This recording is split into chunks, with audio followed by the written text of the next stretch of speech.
Podcast is now starting. All attendees are in listen-only mode.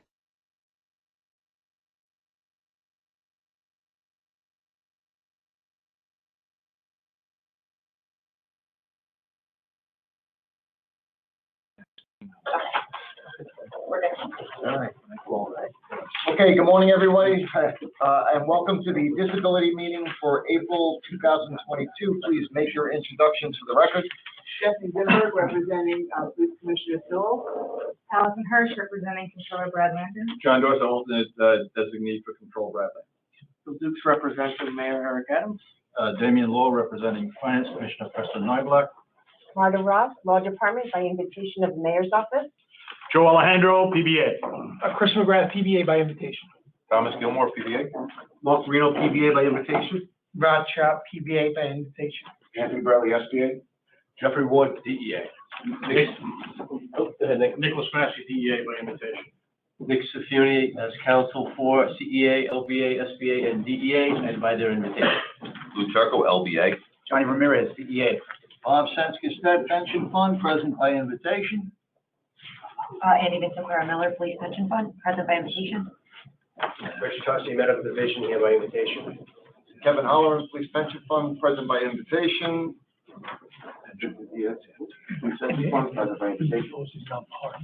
Police Officer Teresa Fletcher, Police Pension Fund, present by invitation. Alyssa Roca, Police Pension Fund, present by invitation. Angela Trustees, Pension Fund by invitation. Stanley. Stanley Thomas, Police Pension Fund by invitation. Nicole Jambrisi, Police Pension Fund, present by invitation. Edmund Small, Sergeant Benevolent Association. Okay. Good? All good? Anybody? All right, so we're ready? Mike Samet's here. Mike Samet, Officer of the Actuaries. With my invitation. And Gary. And Gary?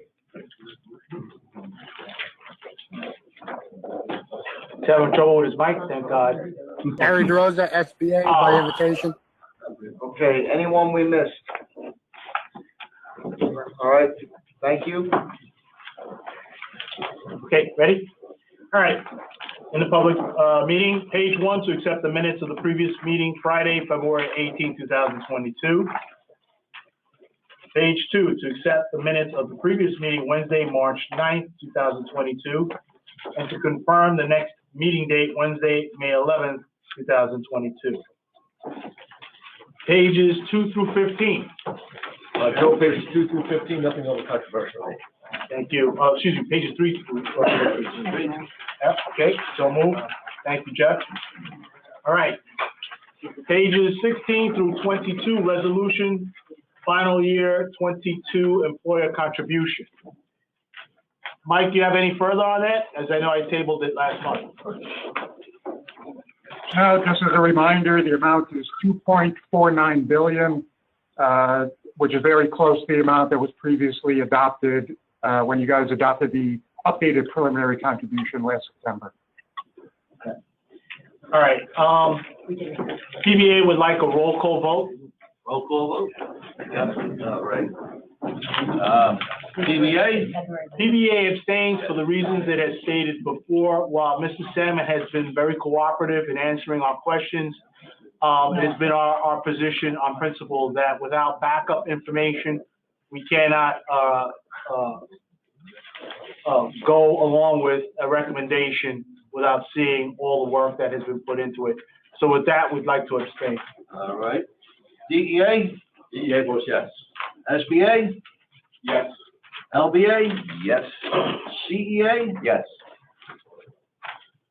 Police Commissioner? Yes. Controller? Yes. Finance? Yes. Mayor? Yes. All right, motion carries. Thank you very much. All right. So it's passed. Okay.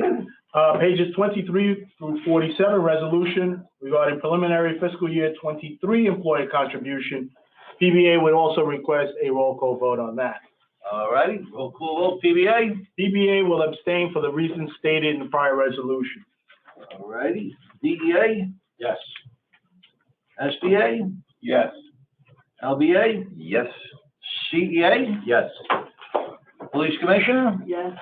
Controller? Yes. Finance Commissioner? Yes.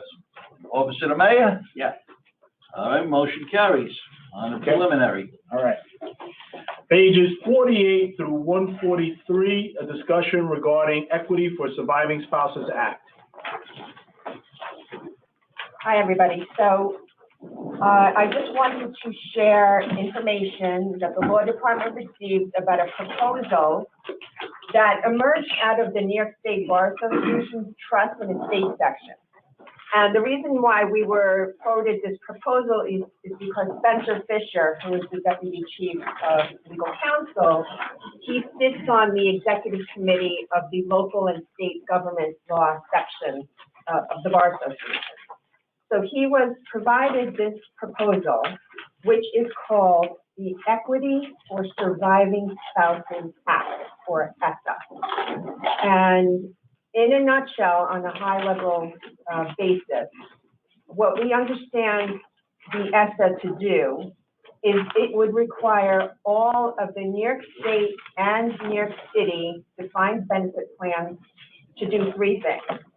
To change the default retirement benefit from a single life annuity, as it currently is, to a joint and 50% survivor annuity with the member's spouse having the survivor annuity.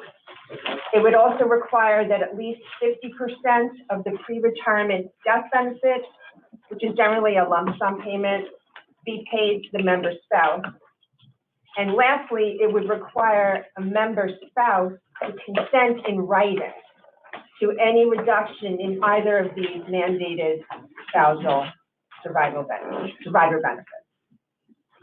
These are comparable, just as a general matter, to private defined benefit pension plans under ERISA, to federal employee defined benefit plans, and to some government defined benefits outside of New York State.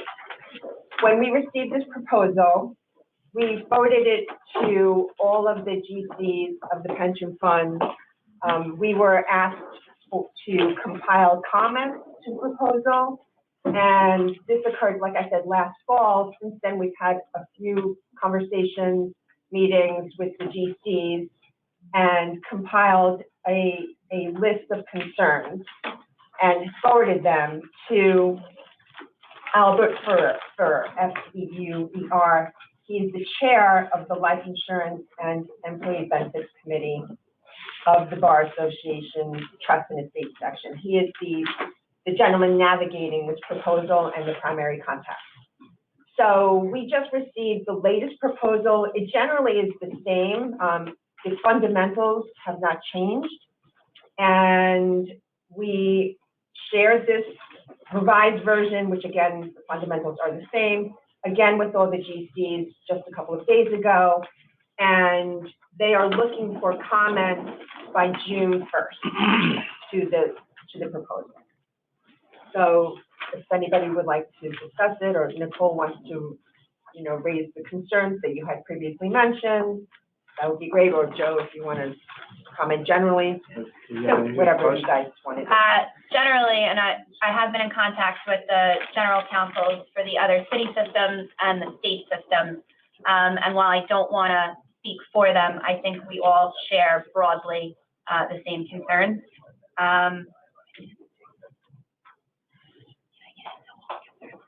Okay. There's a general constitutional question. We're unsure if this would cause a contractual diminution of a benefit. There are some assumptions in the legislation packet that it is an actuarial equivalent of this benefit. And it is, I also don't want to speak for the actuary, but it's my understanding from some conversations with their office that that's not entirely accurate because of the way calculations happen for on a joint survivor benefit. So essentially what this legislation is saying is that the actuarial cost to the city of a single life annuity for the member is the same as the actuarial cost for a 50% joint survivor to the spouse. And I'm not sure that that is actually accurate as an actuarial equivalence, The other concern is if it's not a true actuarial equivalence, does it create a diminution to the member while he or she is alive? And if that's the case, it would be an impairment under the New York State Constitution. And the only way to circumvent such an impairment would be for it to be only applicable to new entrants into city service, not to existing city employees. There are also some costs of implementation. This would be a change order to our program. The costs of that magnitude are not yet certain. We could approach the developer and ask about how much it would cost to implement. I will note we are past the phase of the project where we did death benefits. Death benefits has already been designed and tested. It's due to be going live sometime next year, likely. The statute as written would give us 1 year to come into compliance from the time it's enacted. And I'm just not sure that we would be able to modify the system in such a time period. So we would have to come up with a manual workaround in order to facilitate this. The other thing I will note, because it requires spousal consent, we would have to revert back to a paper-based process for finalization, because the software we have selected, and I do believe that this is common across the board with pension administration software, does not support multiple logons to one account. So we could not have simultaneous logon for the member and their spouse in order to complete the necessary paperwork. So we would no longer be able to have straight-through processing for finalization of benefits. The member would have to start the process online, download the form, the spouse would have to sign and notarize it, and mail it back. So the question I have, since I know you have more to say, a lot more to say on it. I just want to catch up. So from a single life annuity, this member would not have to pay anything and just start collecting their payment to 100%, to now having to select an option, right, which won't be determined for several years now, because that's the problem we had when we were on the prior system. It would take years to finalize anyone.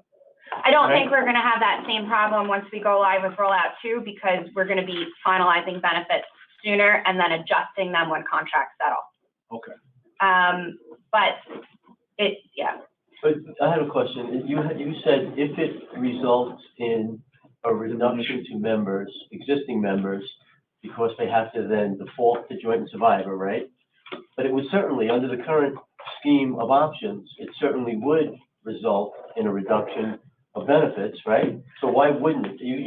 So it has to do with whether or not it's an actuarial equivalence, and I see Mike has turned his camera on, although I hate to throw you on the spot, Mike. But I think even though it is a dollar reduction for the cost of the option, it assumes the cost over their life expectancy. So I don't think the question for constitutionality is whether or not it's a dollar for dollar offset, but whether or not it's an actuarial equivalence. But Mike is the magician with the math, not me. Mike? Yeah, I guess the real point is when they talk about actuarial equivalence, and that there's no cost because it's actuarial equivalent, there are different actuarial assumptions used in the valuation than the assumptions used to determine these factors to adjust the benefit from a life annuity or from the max to a joint survivor. And that's why the argument that there's no cost because it's actual equivalent is not quite true, if that makes sense. Yeah. Yes. So it won't be cost neutral. There could be a member cost. Of course. So I got a question. It wouldn't be. Yeah, go ahead. No, I was just gonna say, what happens if you have multiple spouses? So like you have a spouse, right? Things don't work out. No, take it easy with multiple spouses. No. Sober up. And Things don't work out, right? They have children from the first, they have children from the first union, I'll call it, right? And then several years later, as they're older, they decide that they're gonna remarry. They remarry, they have a second spouse who's now eligible to this, yet they may have small children from the previous marriage that they'd like to take care of. does this cause an event where basically those kids are, are out of luck? So that's in the policy concerns that we have that I hadn't gotten into yet. Oh, I'm sorry, But no, that's I don't want okay. to front run. No, but you're absolutely right. So this does not really take quadros into consideration. So from a policy perspective, the PowerPoint deck that was circulated with this says that quadros would trump. However, there's nothing in the legislation that talks about a domestic relations order. The other concern is nothing in this law takes into account the duration of the marriage. So for instance, when a member is getting divorced and going through a dissolution of their marriage, the court under the Majauskas case takes into consideration the length of time during the marriage while the person was employed by the city, and then the overall length of time they were employed by the city. And then the spouse is entitled to that percentage of the benefit. So following your instance, the concerning part is a lot of our members do have special needs children. And statistically speaking, marriages where there is a special needs child is more likely to result in a dissolution than a marriage where there's no special needs child. So the way that this law is written, if one of our members had a special needs child, divorced from their former spouse, let's say there was no quadro, married, what? With the qualified domestic relations order, it's a judicial decision directed specifically to the pension fund that tells us how to separate the benefits. It deals with pensions, but it's all based on a divorce. Right. So let's say there is none, and the member would like to leave 100% joint survivor to their special needs child. Their current spouse, let's say they married them in retirement, like a week before they retired. Their current spouse would have to consent to leaving the benefit to the child from their first marriage. And if the spouse withheld consent, the member would not be permitted to leave the benefit to their special needs child.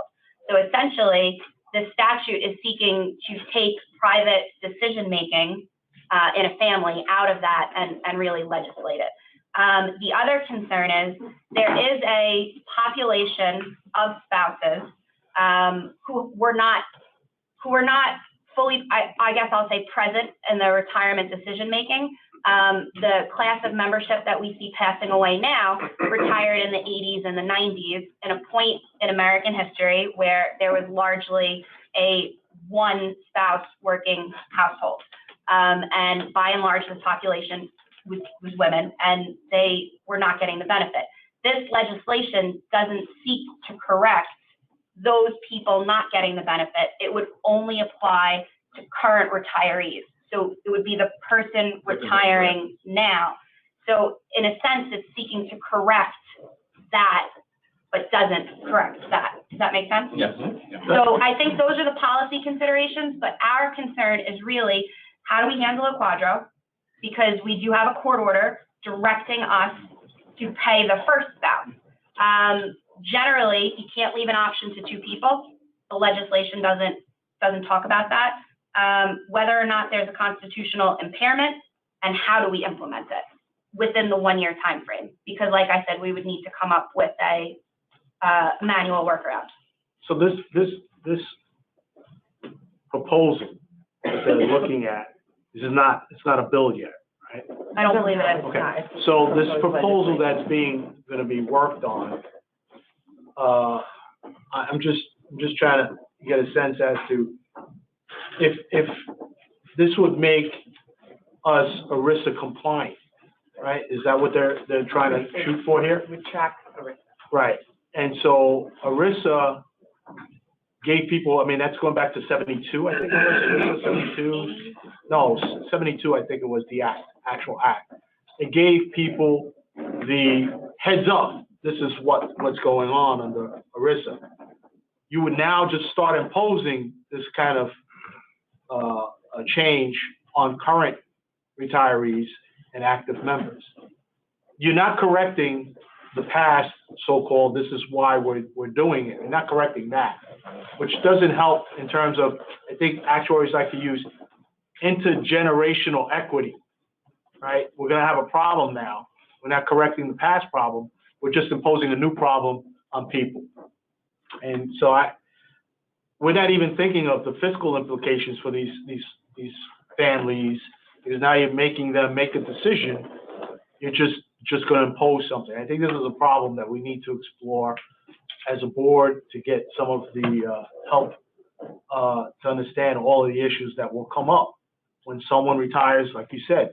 I don't think they're thinking about a situation like you brought up, where you have a special needs child who's now gonna, not get a potential benefit. And I'm sure there are many other types of situations where we could come up with. And of course, there are unfortunately, the other case scenario where someone was not involved in the decision-making and then winds up not getting anything after their spouse passes away.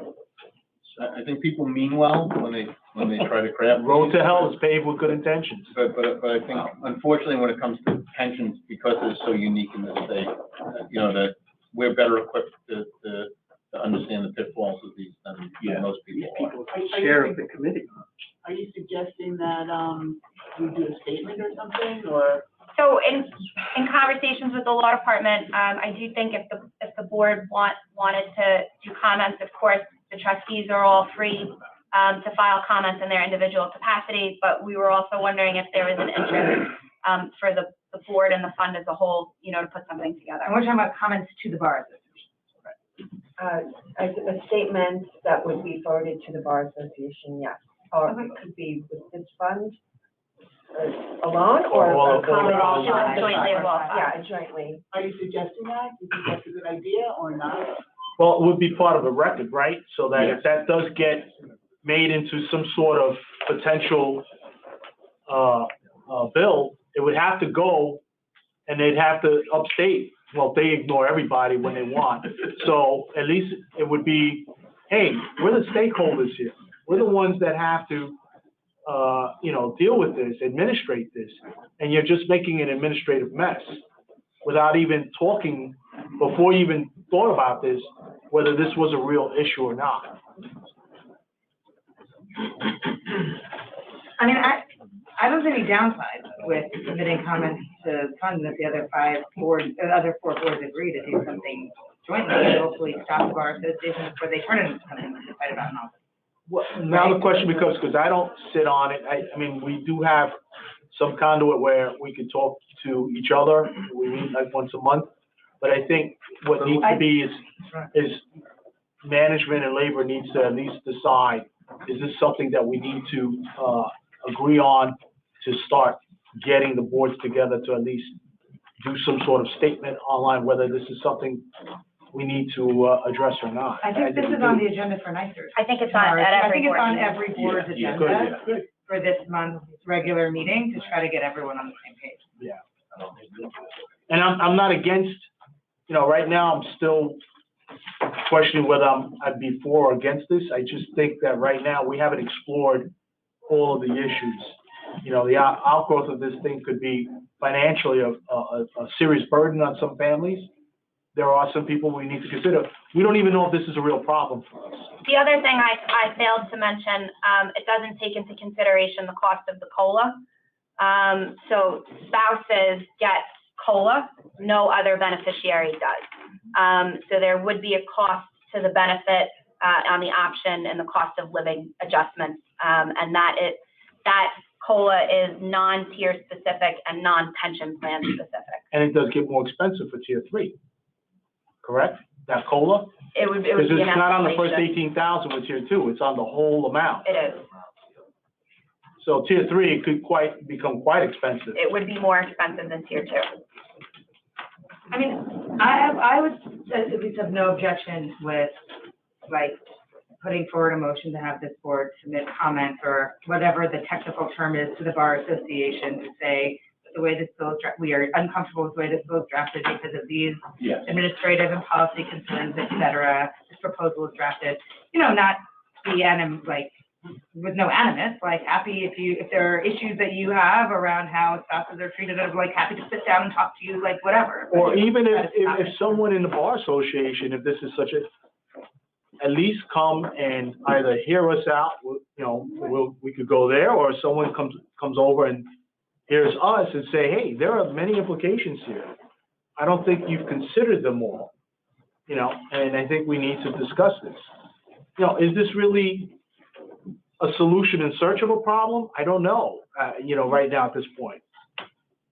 I think if we got something drafted, that it would make it a lot easier for us, at least for me, to run it up the flagpole.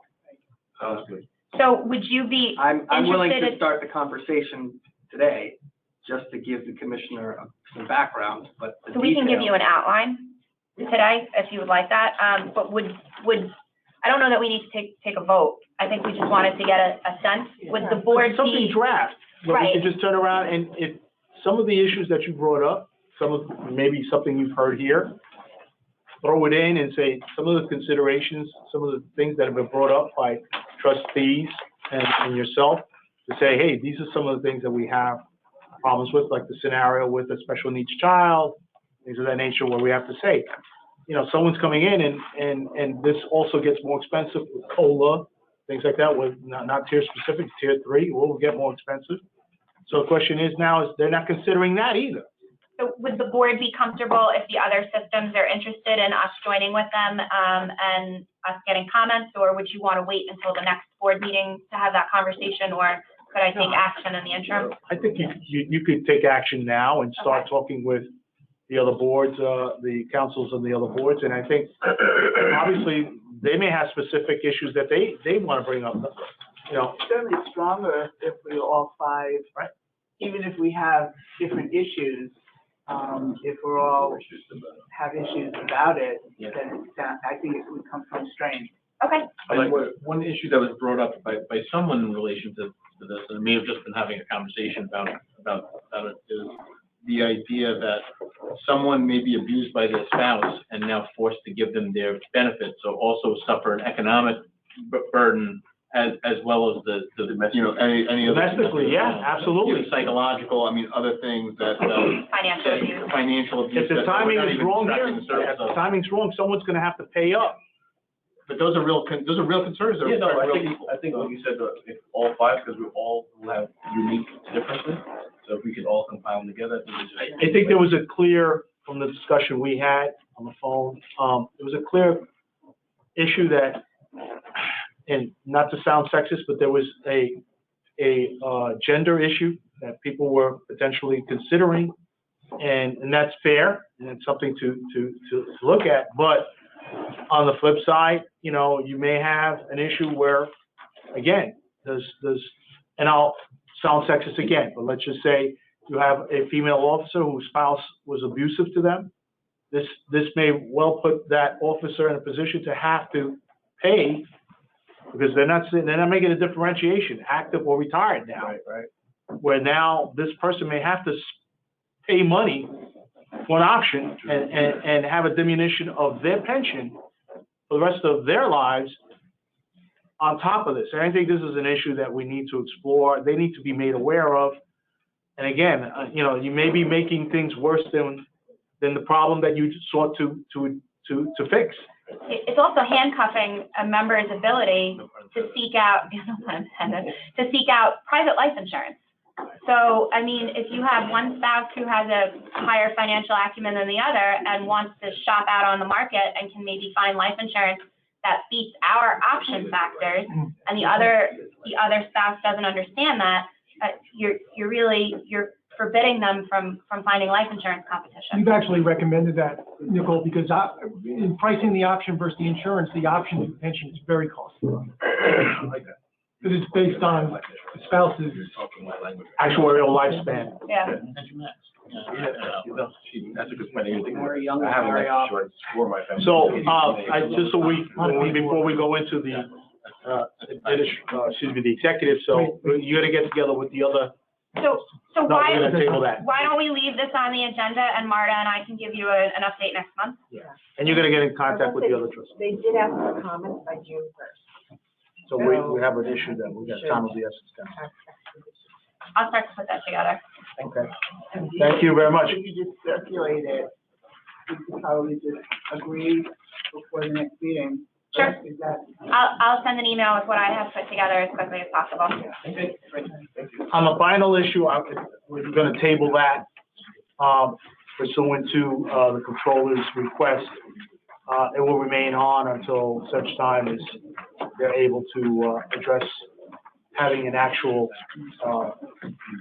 some sort of presentation on this. Okay. Okay? All right, so that's the table, and I make a motion now to go into executive session for purposes of discussing, disability cases. Second, okay.